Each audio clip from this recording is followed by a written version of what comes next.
warahmatullahi wabarakatuh. Halo teman-teman, kembali lagi bersama saya Kalila Salwani Fabanyo dengan NPM 0227241101 dari kelas 3B Prodi Akuntansi. Di sini saya kembali dengan membuat tugas video dari mata kuliah Ekonomi Syariah. Jadi pada kesempatan kali ini saya akan memaparkan materi dengan judul peran lembaga industri pendukung dalam pengembangan perbankan syariah di Indonesia. Baik teman-teman, langsung saja kita masuk ke materinya. Jadi teman-teman, perbankan syariah merupakan sistem perbankan yang beroperasi berdasarkan prinsip-prinsip syariah Islam, yaitu keadilan, kemitraan, dan juga larangan terhadap riba. Selanjutnya gharar atau ketidakpastian, serta maisir atau judi. Dalam praktiknya, perbankan syariah tidak dapat berdiri sendiri untuk menciptakan sistem yang sehat dan berkelanjutan. Dibutuhkan dukungan dari berbagai lembaga pendukung yang memiliki fungsi pengawasan, regulasi, edukasi, inovasi, hingga penyelesaian sengketa.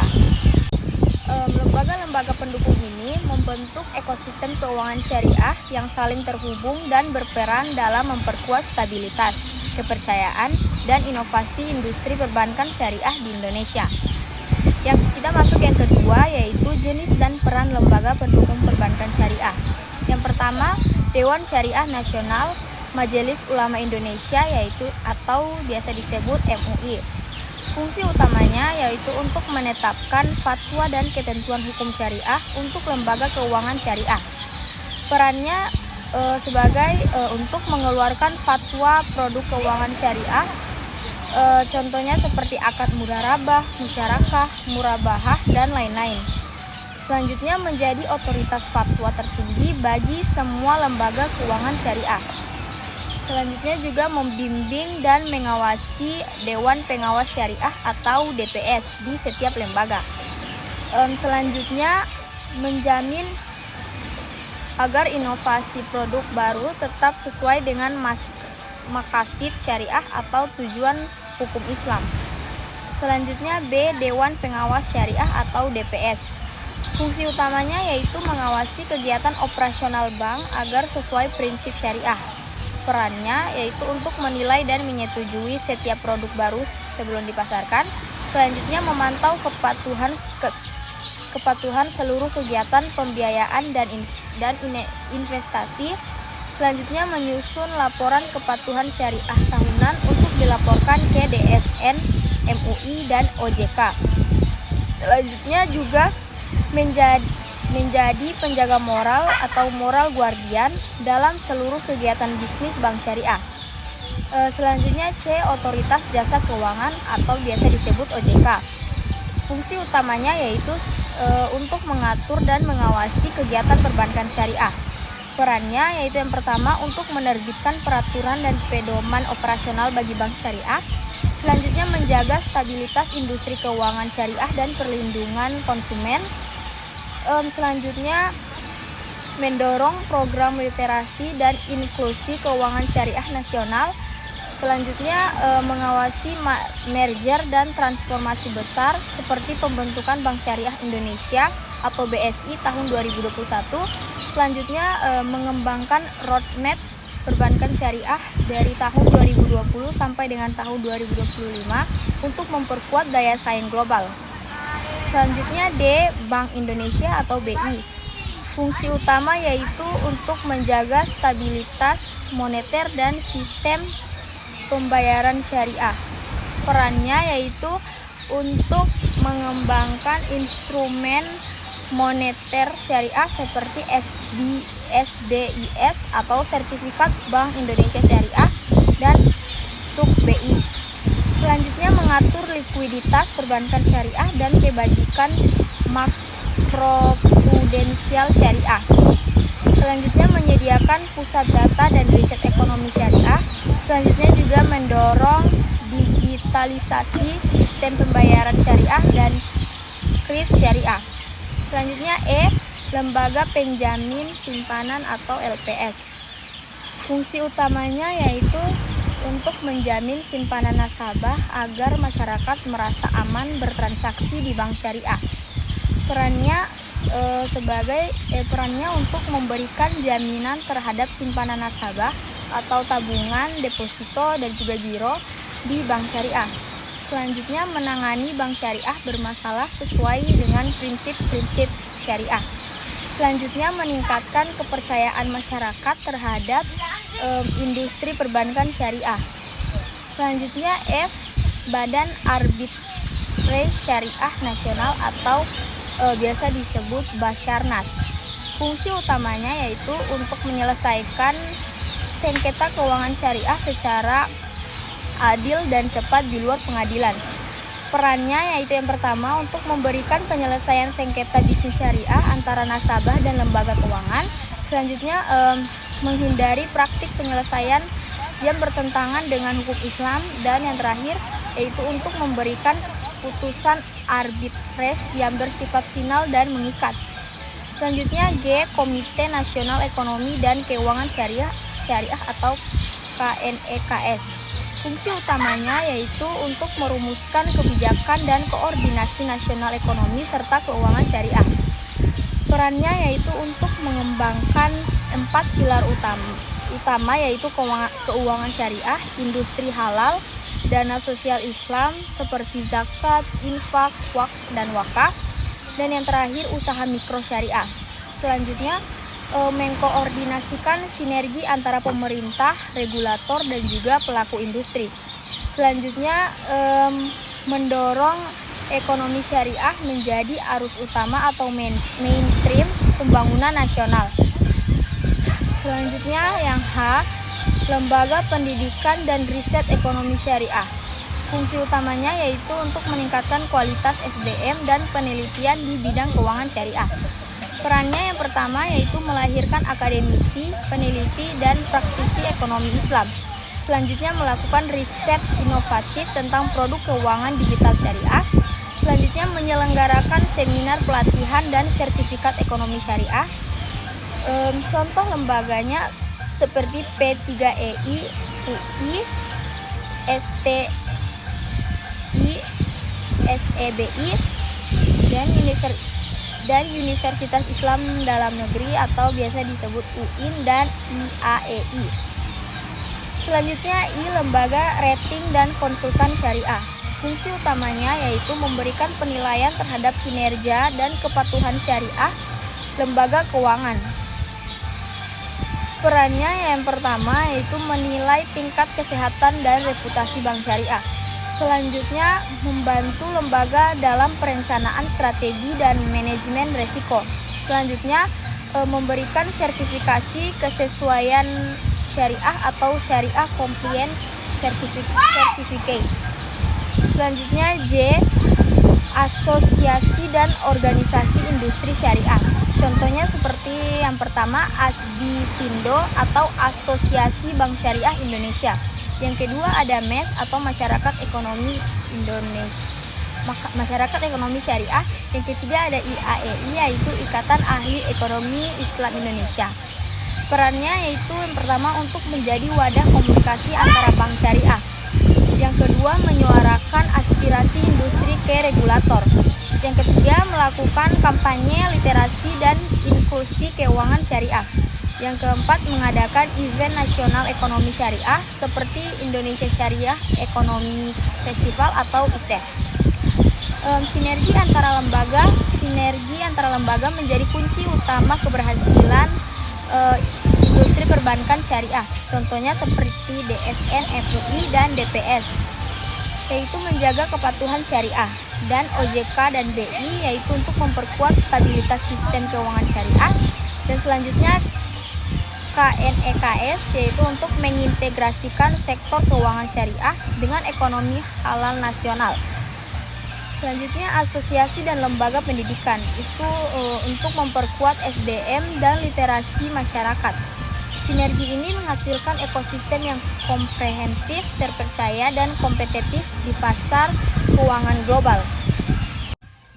Selanjutnya, tantangan yang dihadapi meskipun perkembangan syariah di Indonesia cukup pesat dalam beberapa tahun terakhir. Namun masih ada berbagai tantangan yang harus dihadapi oleh lembaga-lembaga industri pendukung agar sistem ini dapat tumbuh secara optimal. Berikut ini penjelasan lengkapnya.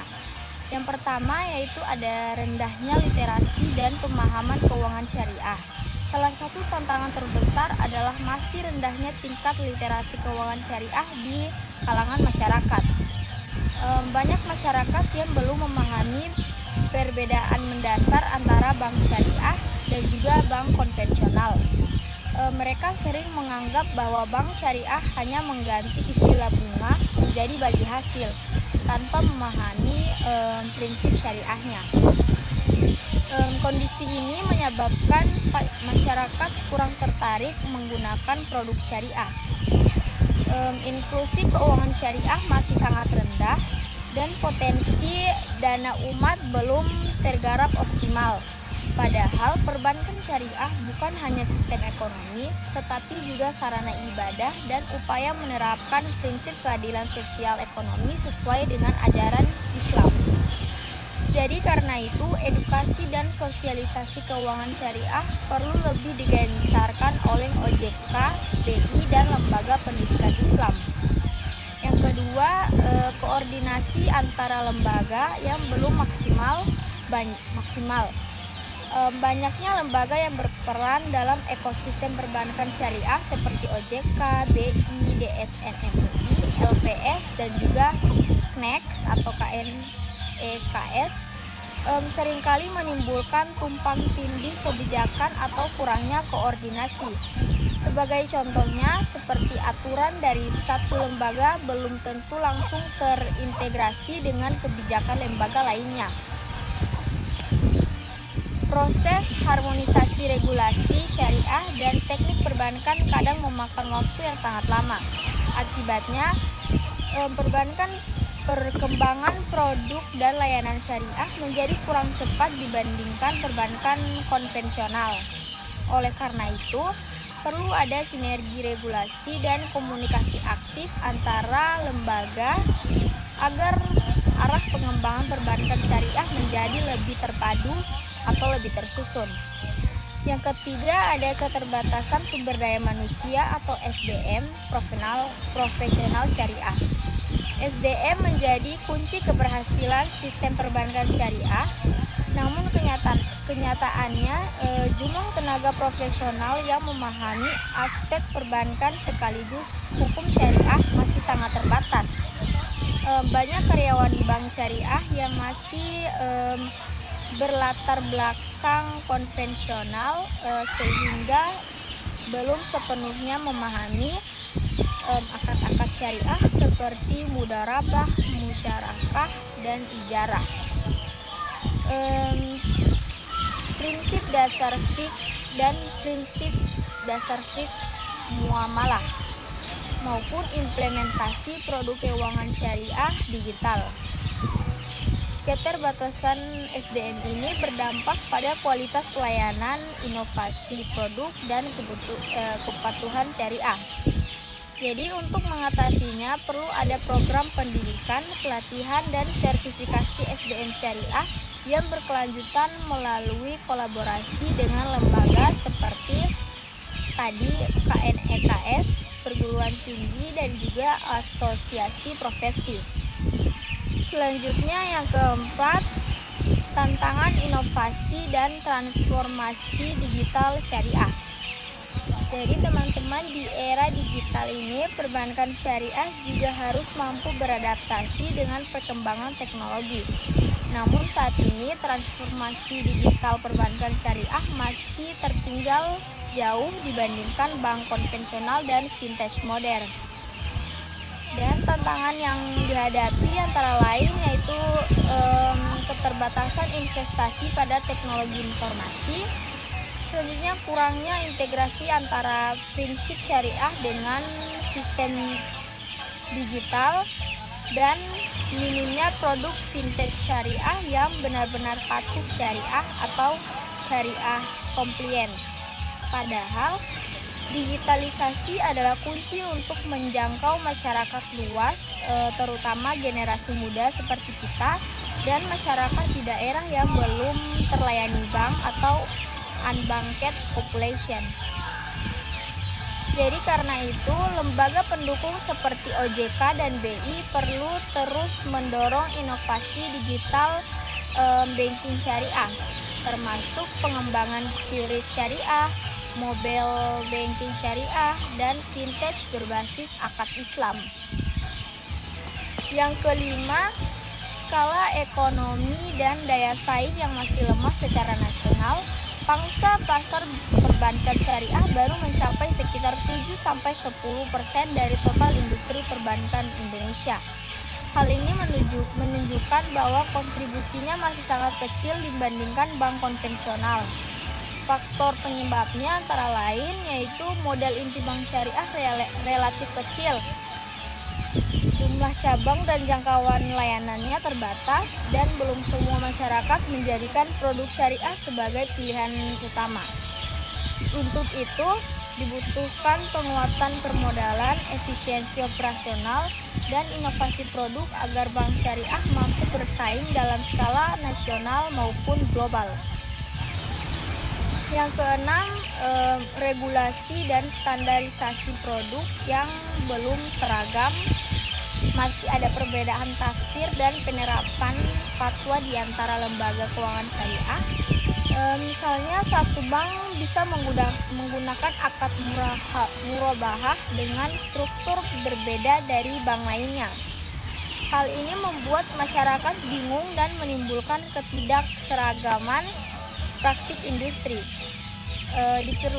Diperlukan standarisasi produk syariah nasional agar sistemnya lebih mudah dipahami dan dipercaya, baik oleh nasabah domestik maupun investor internasional.